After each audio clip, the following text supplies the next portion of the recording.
നമസ്കാരം. എന്തുകൊണ്ട് communist party, Marxist പാർട്ടിക്ക്, ഇടതുപക്ഷത്തിന് വോട്ട് ഷെയർ കാര്യമായിട്ട് കുറയുന്നില്ല? അതിനെ പറ്റിയിട്ട് ചെറുതായിട്ടൊരു അനാലിസിസ്. അത് പറയുന്നതിന് മുമ്പ് ഒന്ന് സബ്സ്ക്രൈബ് ചെയ്യൂ. സബ്സ്ക്രൈബ് ചെയ്തവരോട് വളരെയധികം സന്തോഷവും നന്ദിയുമുണ്ട്. എത്ര ദുർഭരണമാണ് കാഴ്ചവെച്ചിരിക്കുന്നത് പിണറായി സർക്കാർ, പിണറായി വിജയൻ. അഴിമതി, അക്രമ രാഷ്ട്രീയം, ഇതിനെയൊക്കെ ന്യായീകരിക്കുന്നൊരു ചീഫ് മിനിസ്റ്റർ, സാമ്പത്തിക ഭദ്രത ഇല്ലാത്തൊരു ഗവൺമെൻറ്, തൊഴിൽശാലകൾ ഇല്ലാത്ത ഒരു ഭരണം, പുതിയതായിട്ടുള്ള യാതൊരു സംരംഭങ്ങളും വരുന്നില്ല.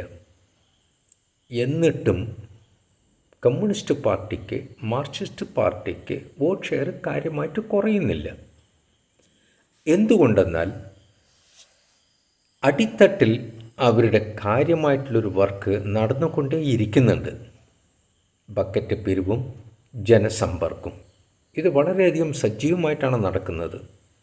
കോൺഗ്രസ് ഒരു മീറ്റിംഗ് നടത്തുമ്പോൾ BJP ഒരു മീറ്റിംഗ്, പക്ഷേ കമ്മ്യൂണിസ്റ്റ് പാർട്ടിക്കാരുടെ, മാർക്സിസ്റ്റ് പാർട്ടിക്കാരുടെ മീറ്റിംഗ് 5 മീറ്റിംഗ് നടക്കുന്നുണ്ട് ആവറേജായിട്ട്, ഒരു 4 or 5.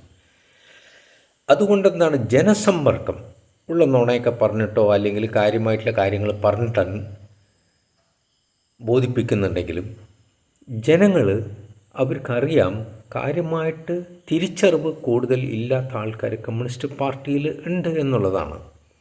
50% ആൾക്കാർക്കും 50% ഉള്ളൂ, പൂർണ്ണതയില്ല. നേരെ മറിച്ച് കോൺഗ്രസ് പാർട്ടിയിൽ തിരിച്ചറിവുണ്ട്. അതുകൊണ്ടാണ് അവർ മാറി വോട്ട് ചെയ്യുന്നത്. നല്ല വ്യക്തികളെ കണ്ട് വോട്ട് ചെയ്യുന്നതിൻ്റെ കാര്യം അതാണ്. പക്ഷേ ഈ അടിത്തട്ടിൽ വർക്ക് ചെയ്യുന്നത് കൊണ്ട് കോൺഗ്രസ് പാർട്ടി വർക്ക് ചെയ്യുന്നില്ല, BJP വർക്ക് ചെയ്യുന്നില്ല. എന്നിട്ടും അടിത്തട്ടിൽ കമ്മ്യൂണിസ്റ്റ് പാർട്ടി വർക്ക് ചെയ്യുന്നത് കൊണ്ട് അവർക്ക് പെട്ടെന്ന് വോട്ട് ചോർച്ച വരുന്നില്ല. കുറച്ച് അരി കൂടുതൽ കൊടുത്തു, പെൻഷൻ കൂടുതൽ കൊടുത്തു, ഇവരെ കുറച്ച് സന്തോഷിപ്പിച്ചു എന്നുണ്ടെങ്കിൽ തന്നെ സാധാരണ ജനങ്ങളിൽ അവർക്കത് മതി എന്നുള്ള രീതിയിലാണ് കമ്മ്യൂണിസ്റ്റ് പാർട്ടി അളക്കുന്നത്. അടുത്തത്, ജോലി കൊടുക്കുന്നതിൽ തന്നെ കമ്മ്യൂണിസ്റ്റ് പാർട്ടിക്കാർ, പിണറായി സർക്കാർ ചെയ്തിട്ടുള്ളത് എന്താണെന്ന് വെച്ചാൽ, അറബി നാട്ടിൽ നിന്നൊക്കെ വന്നിട്ട് അറബികളെ, രാജാക്കന്മാരെ പ്രീതിപ്പെടുത്താൻ വേണ്ടിയിട്ടാണോ എന്നറിയില്ല, മുസ്ലിംസിനാണ് ഏറ്റവും കൂടുതൽ പെർസെൻറ്റേജ് ജോലി കിട്ടിയിരിക്കുന്നത്. എന്നുവെച്ചാൽ 28% മുസ്ലിംസ്, ഒരു 26% ക്രിസ്ത്യൻസ്, ഒരു 43% ഹിന്ദുസ്. അപ്പോൾ ഇവർക്ക് ആ പ്രൊപ്പോർഷനിൽ, ആ താരതമ്യേന അങ്ങനെയാണ് അവർക്ക് കൊടുക്കേണ്ടത്. അതിന് പകരം ഇവരുടെ വോട്ട് കൂടുതൽ കിട്ടുമെന്ന് വിചാരിച്ചിട്ട് പിണറായി മുസ്ലിംസിന് കൂടുതൽ ജോലി കൊടുത്തിട്ടുണ്ട്. പക്ഷേ മുസ്ലിംസിന് കൂടുതൽ വിശ്വാസമില്ല. അവർ കിട്ടുന്നത് എന്തായാലും മേടിക്കണമല്ലോ, അത് മേടിക്കും.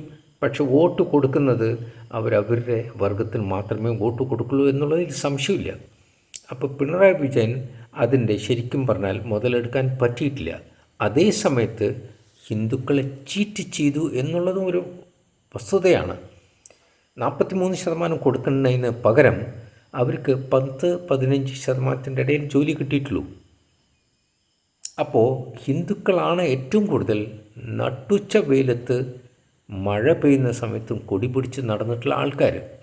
അവർക്ക് ജോലി കൊടുക്കുന്നതിന് പകരം അന്യ മതസ്ഥർക്കാണ് കൂടുതൽ കിട്ടിയിട്ടുള്ളത്. കമ്മ്യൂണിസ്റ്റ് പാർട്ടി അങ്ങനെ ചെയ്യാനേ ഒരിക്കലും പാടില്ല. എല്ലാ മതത്തിനും ഒരേപോലെ കണക്കാക്കുന്നതിന് പകരം കൂടുതൽ ഫേവർ പിണറായി സർക്കാർ, അയാളുടെ വ്യക്തി താല്പര്യത്തിലാണ് അത് ചെയ്തിട്ടുള്ളത്.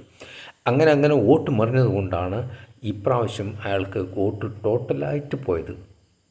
പട്ടപ്പൂജയായല്ലോ, ഒരാളൊഴിച്ച് ബാക്കി എല്ലാം പരാജയമാണ്. അപ്പോൾ അടിത്തട്ടിൽ വർക്ക് ചെയ്യുന്നത് കൊണ്ട് മാത്രമാണ്, ഇവർക്ക് ജനസമ്പർക്കം ഉള്ളതുകൊണ്ട് മാത്രമാണ് CPMന് വോട്ട് കിട്ടിയിട്ടുള്ളത്. ആ ഒരു തത്വം കോൺഗ്രസ്സുകാരും BJPക്കാരും കൊണ്ടുവരികയാണെങ്കിൽ തീർച്ചയായിട്ടും മാർക്സിസ്റ്റ് പാർട്ടി തന്നെ ഇല്ലാതാവും. ഇവിടെ ഞാൻ പറഞ്ഞ പോലെ ഒരു മീറ്റിങ്ങിന് 4 മീറ്റിങ്ങാണ് CPM നടത്തുന്നത്. ഇവർക്ക് മീറ്റിംഗ് നടത്താതെ തന്നെ വോട്ട് കിട്ടുന്നുണ്ട് BJPക്കും കോൺഗ്രസ്സിനും. അപ്പോൾ അവർ വർക്ക് ചെയ്യണമെങ്കിൽ എന്തുമാത്രം വോട്ടാണ് അവർക്ക് ശേഖരിക്കാൻ പറ്റുക എന്നുള്ളത് ഇവിടെ വളരെ ക്ലിയർ ആയിട്ടുള്ളൊരു കാര്യമാണ്. Thank you very much for listening. See you later. Bye by.